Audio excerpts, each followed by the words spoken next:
Greetings, my dear viewer. You're on the channel The Price of Cheating.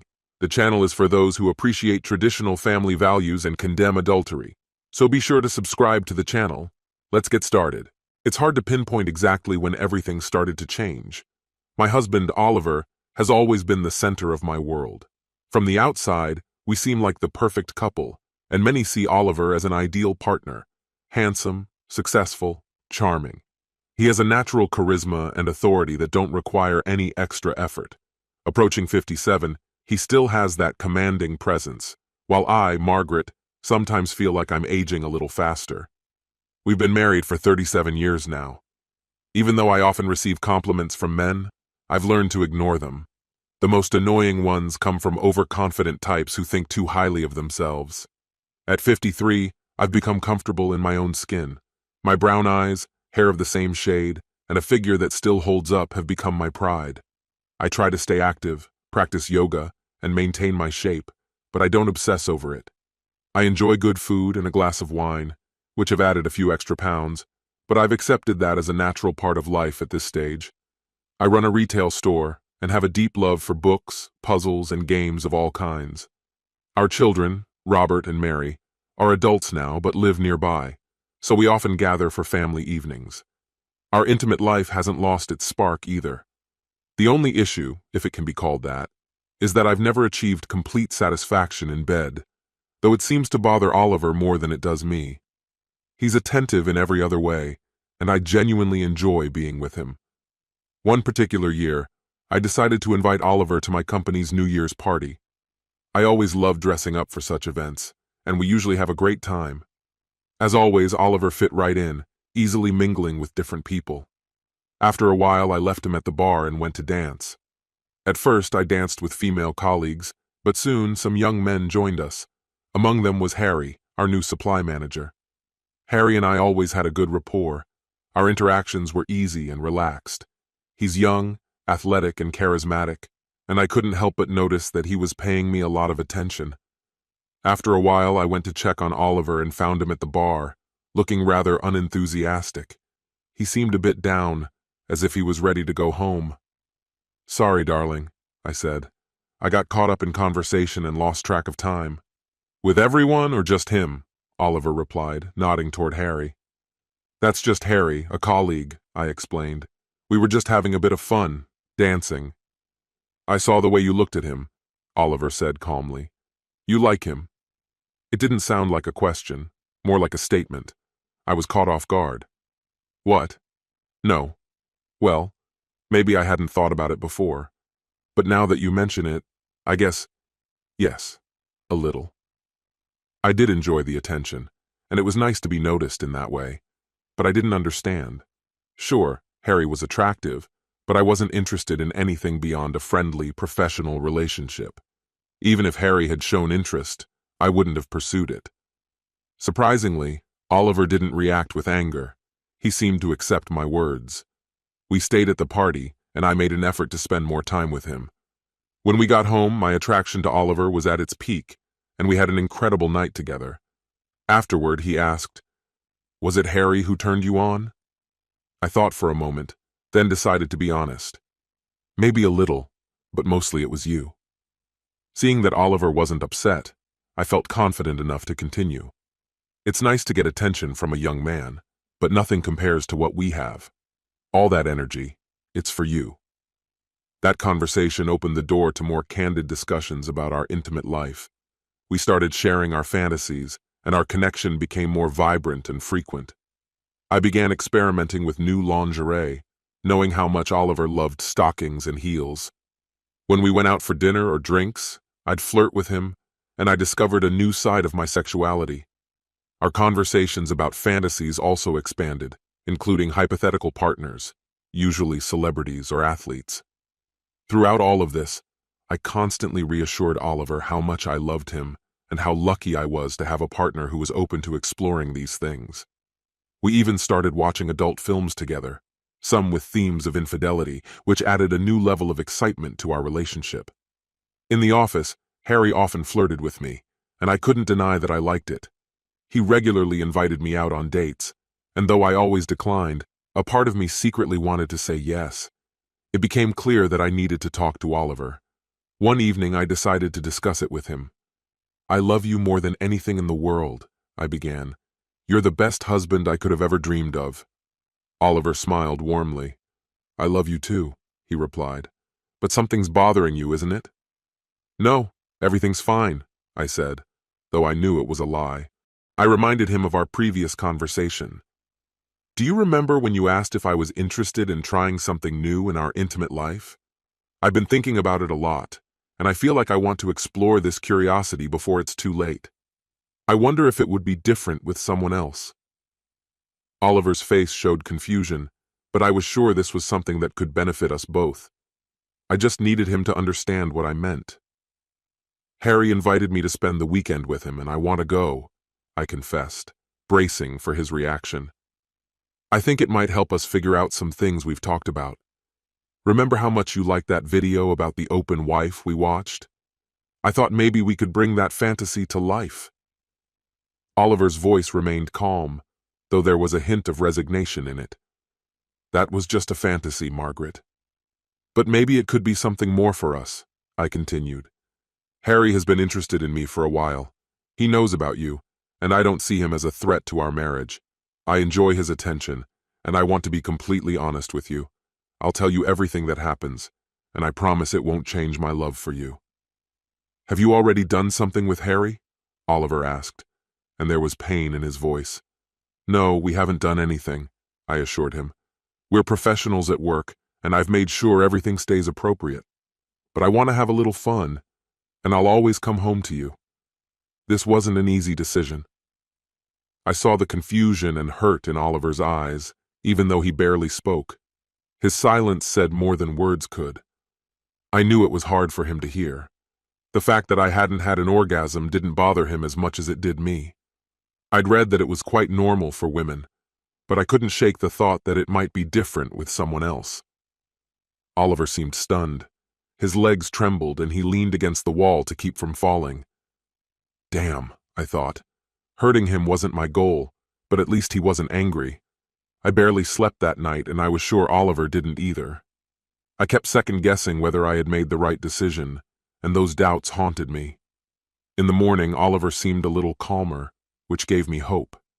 Maybe he saw the potential in this, even though it was difficult for him. I knew that these kinds of fantasies were far more common than people admitted, and I believed it could bring new life to our relationship. I didn't want to prolong the conversation. It was time to move forward. The thought of wearing lingerie for another man seemed surreal, but at the same time incredibly exciting. I put on a garter belt, a bra, and tiny thong panties that made me feel bold and a bit sophisticated. The fact that Harry was attractive and in good shape only increased my attraction to him. Guilt began to overwhelm me, but the anticipation quickly drowned it out. I packed my suitcase, mostly with dresses, shoes, and lingerie, and said goodbye to Oliver. "I'll be back on Sunday," I promised. "Be ready to meet me. I'll keep in touch. I want you to be part of this." Oliver didn't say anything, but I could see the anxiety and uncertainty on his face. I planned to check on him regularly to make sure he was okay. When Harry saw me in that outfit, his desire became immediately obvious. I made sure he saw my stockings, and the look in his eyes gave me a powerful rush of adrenaline. I wasn't planning on hiding anything from him. I wanted him to fully appreciate me. The tension between us was electric, and I couldn't contain my excitement for what lay ahead. "How did Oliver take the news about our trip?" Harry asked. "Not as well as I hoped," I admitted, "but not as badly as I feared. I was a bit surprised he didn't object more." "And he knows what we're going to do?" Harry asked. "Yes," I replied. I refined my approach, making it clearer but still respectful. I presented my words as if they were part of a shared journey, a common moment. Surprisingly, there was no resistance from his side. Did he really enjoy it? Maybe I should take the risk and reach out to him. Men like him sometimes enjoy a bit of light flirting and anticipation. However, I didn't want to make any assumptions. I decided to check in and dialed his number. "Hey, darling, I've arrived safely." "The hotel is amazing. How are you doing?" The silence on the other end made me frown, but soon my phone buzzed with a message. "Have a great time. I had dinner with Robert and Mary." That made me a little uneasy. What had he told the kids? I couldn't imagine him going into details. It would certainly make him uncomfortable. I hoped he was just keeping everything to himself, maybe thinking about me. But it was clear that he was distracting himself with other things. I replied, "Harry was a perfect gentleman. It feels like living in a fairy tale." His response was more cryptic than I expected. His messages were short, not as long as I would have liked, but there was no bitterness or pain in them.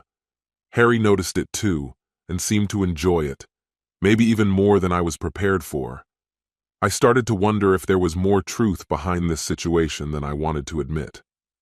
"How about we send him a few of our photos?" Harry suggested.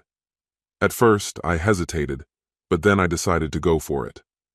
I sent a few pictures from the restaurant, adding, "I'm grateful for everything we have, and I can imagine how much more joy we could share together." But after some thought, I changed it to, "We're having a wonderful time on our date." It seemed like the perfect subtle hint to stir something in Oliver. Memories of our anniversary here washed over me. "Looks like you're having a great time. You're all dressed up, though I noticed the ring is missing," he replied. His words took me back to that unforgettable anniversary night when everything felt magical. If tonight was even a fraction like that, it promised to be extraordinary. Maybe we should have picked a different place. I didn't want Oliver to feel replaced or forgotten. My ring still meant the world to me. "Don't worry, darling. By Sunday, it'll be back on my finger when I return. I love you truly." Guilt crept in, but I reassured myself that enjoying time with Harry didn't diminish my love for Oliver. After dinner, we had a few cocktails, and the tension between Harry and me became palpable. We declined the offer for another round and headed to the room. On the way, I quickly texted Oliver, "Heading up. Hope this excites you. I'll be the wife you love again, very soon. How are you feeling?" Before I could put my phone away, Harry pulled me close and kissed me so intensely that I trembled. "You won't regret this, Margaret," he whispered. "Maybe we could even make this a regular thing if Oliver's okay with it."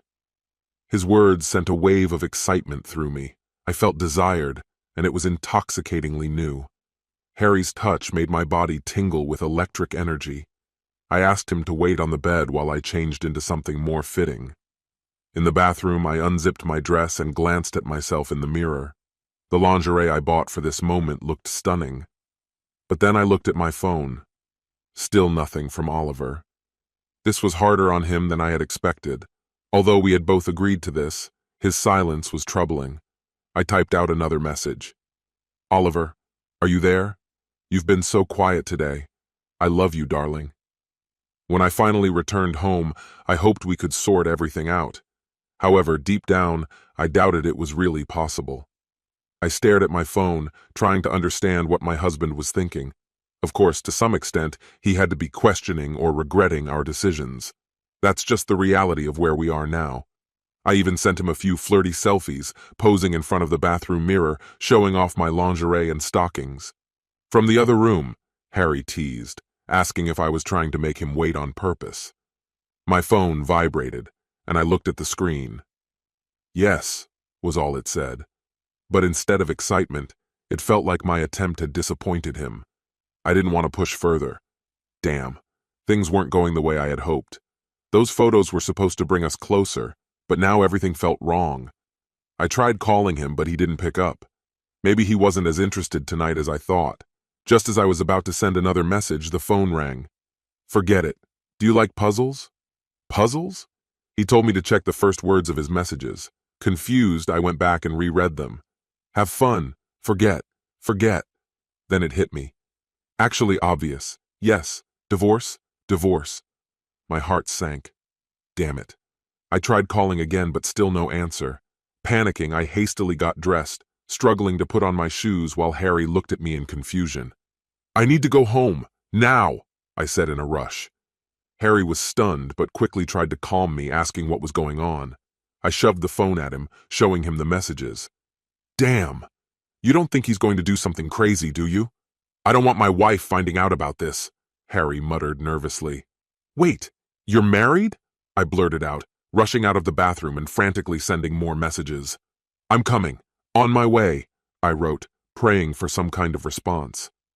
Harry grabbed his car keys and we ran out of the house. I kept trying to call, but there was still no answer. I left a voicemail, my mind racing. There was nothing more I could do. "I'm coming home," I wrote again. This time, the response came almost immediately. "Margaret had her fun. Thanks for the heads up. Gives me time to prepare."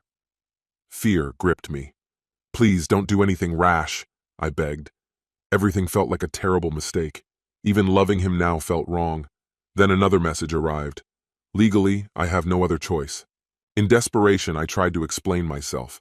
"I'm not seeing him anymore. I choose you." But his reply was colder than before. "It's pointless. You wanted him, and I don't want to hold you back. Your body, your choice." "Did you at least know he's married with 3 kids?" he added. "Take your time. I'm leaving. I got fired just before retirement, and I'm going traveling." His last message was like a punch to the gut. "Oh yeah, by the way, I found another word." I scrolled through the messages again. Chance, love, law, whore. My heart clenched. When I finally pulled up to the house, everything felt wrong. A "for sale" sign was staked in the front yard. I had poured so much love into this home. It had been my sanctuary. But now it was all falling apart. Inside, on the kitchen table, lay the divorce papers, already signed by Oliver. Most of his clothes and personal belongings were gone. The realization hit me like a sudden, crushing blow. He was slipping away, the person who meant everything to me. We had shared so much. Every conversation flowed effortlessly, always filled with laughter. He was the center of my universe, and now that universe was crumbling as he drifted further away. In a desperate attempt to hold on to him, I sent one more message. "This can't be the end. I love you, and I know you love me too." For 2 agonizing weeks I waited, clinging to the hope of a response. But nothing came. His silence was like an endless abyss. No matter how many times I reached out, there was no answer. I was consumed by grief. He took half of our savings and packed up the things that mattered most to him. Then, one day, an envelope arrived in the mail, his unmistakable handwriting on the front. Inside was something that knocked the wind out of me, his wedding ring. I broke down again, unable to hold back the tears. The next day, my phone buzzed with a message from him. "Hey, just wanted to let you know I arrived safely. The resort is amazing." I stared at the screen, hoping for more, but that was all. Attached was a photo of a beach, so beautiful it looked unreal, the water a vibrant blend of turquoise and jade. The image was stunning, but my heart felt heavy. I quickly typed a response. "I'm sorry, Oliver. Please, just come home." But then something strange happened. His next message sent a shock through me. He said he was now living his dream and mentioned a woman named Emily, who was kind and welcoming. He sent another picture, this time of a tanned woman lying on a lounge chair in a green and yellow bikini. It hit me like a punch. He was throwing my own words back at me, the ones I had sent in a moment of weakness that night with Harry. His message was filled with bitterness. "It's amazing here, every day. Oh, and I saw you returned the ring. Respect for that. Hope you're doing well." Then came the final, crushing blow. No chance for reconciliation. This was goodbye. My heart tightened as I read and reread those cold words. It was clear. It was over. But Oliver didn't stop there. He went further, forwarding all the messages I had sent to Harry that night by email, to Harry's wife, to my relatives, and even to our children. Harry called me, furious, raging that his wife had kicked him out and filed for divorce. He blamed me and my messages, and I blamed him for being insistent that night. My relatives were beside themselves with anger and confusion, trying to make sense of what had happened. But the most painful, the deepest blow, was from my children. Their disappointment was unbearable. Without hesitation, they told me not to expect Oliver to ever come back. This concludes the story. If you like it, then put your powerful like and subscribe to the channel.